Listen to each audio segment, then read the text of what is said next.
Hey, Topping Airlines Math Industry, and we are going to take a look at compound gears. So, in the past few videos, we've been learning all about the different types of gear ratios and what gears are. Well, just to recap, before we understand what compound gears are, we kind of have to recap on what gears are. So, we learned about how gears are two circles or two wheels that literally have teeth on them. And what these teeth do is they mesh together. Gears can be helpful in many applications, like machines, production lines, your toys, robots, and even more.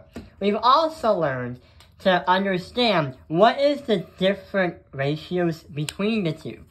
So we know that the blue gear is 48 teeth, and the green gear is 60 teeth.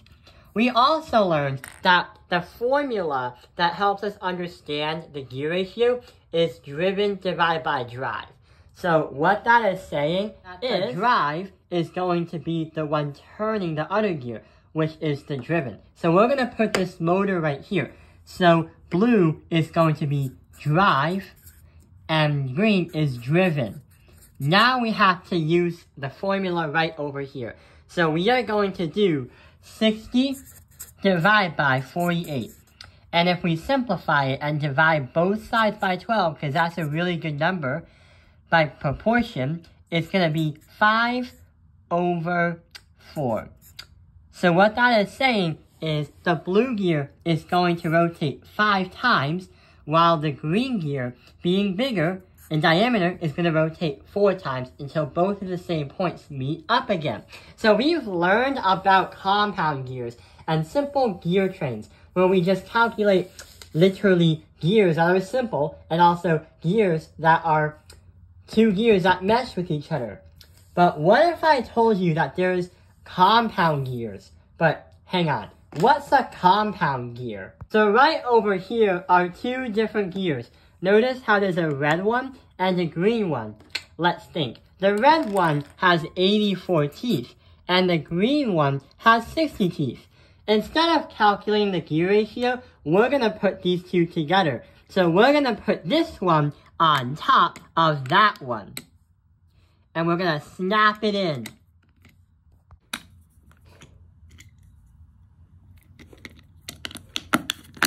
Got it!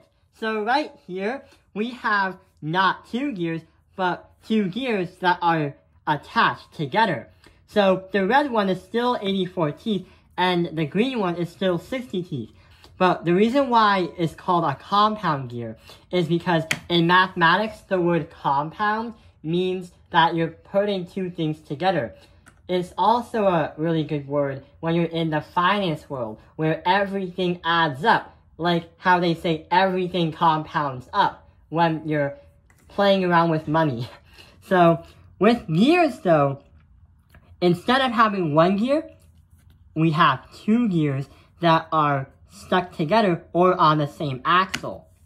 But hang on, if we know that compound gears now have two gears that are meshed, or two gears that are attached together, what is the purpose of them? Right over here, we have the applications and uses of a compound gear. And the crazy part is, the invention of this kind of gear is actually an engineering marvel, because it allows us to advance our technology to where we stand today. It's not just to one machine, they apply in cars, planes, your toys, windmills, just name it.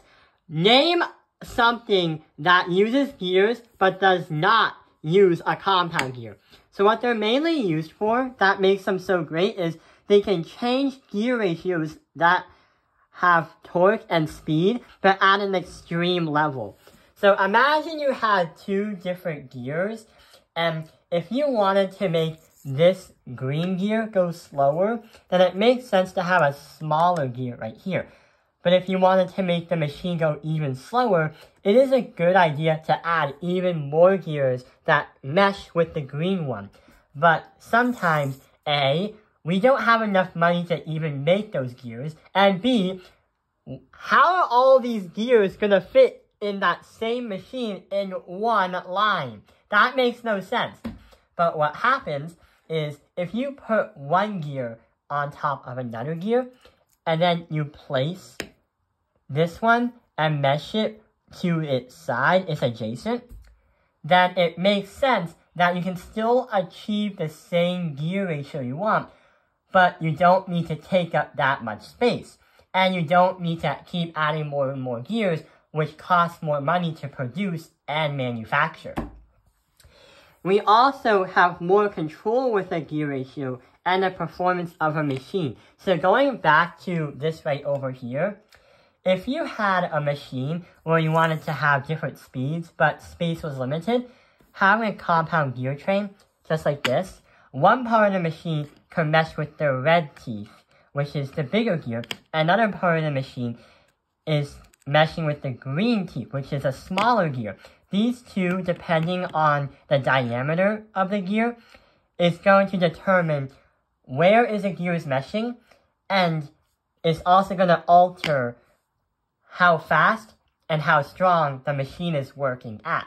So with compound gears, you have more choices, and it's also more easy to control the gear ratio and the performance of a machine at a simple level. Let's actually go to a practice problem and see where that applies.